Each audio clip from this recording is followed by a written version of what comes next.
Berita terbaru kasus Subang. Akankah Danu jadi tersangka?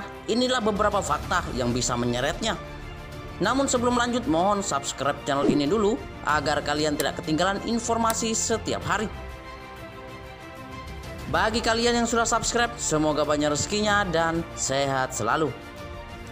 Oke, mari kita lanjut. Ada beberapa fakta-fakta pengakuan Danu yang menyeretnya dalam kasus pembunuhan ibu dan anak di Subang.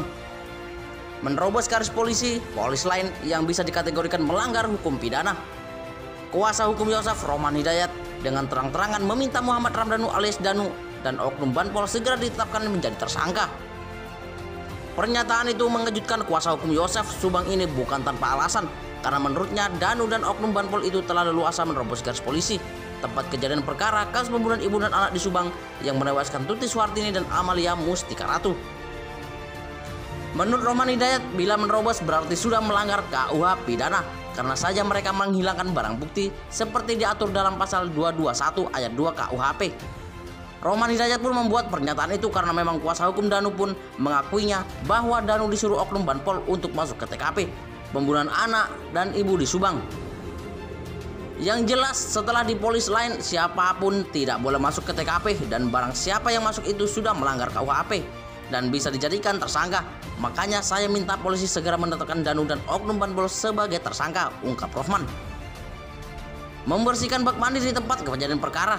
Meskipun Danu mengakui disuruh seseorang yang diduga Banpol dan sekarang lagi diusut oleh tim penyidik kepolisian akan kebenaran pengakuan Danu. Adanya tampak tangan dan puntung rokok di sekitar lokasi kejadian dan diakui oleh Danu.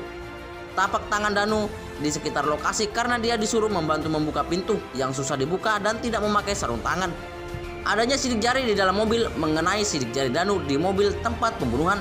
Danu mengaku sempat diajak oleh polisi, disuruh sama polisi ikut. Danu juga tadinya nggak mau ikut, jadi ikut aja nurut, ungkap Danu. Ahmad Taufan menjelaskan alasan Danu tidak konsisten dalam memberikan pernyataan. Hal tersebut berkaitan dengan psikologis. Rasa tegang dan terpukul harus mengalami kejadian tragis di usia muda mempengaruhinya. Kami dari kuasa hukum bisa memaklumi bahwa Danu ini masih sangat muda dan di usia muda mengalami kejadian yang luar biasa. Bagaimana menurut kalian?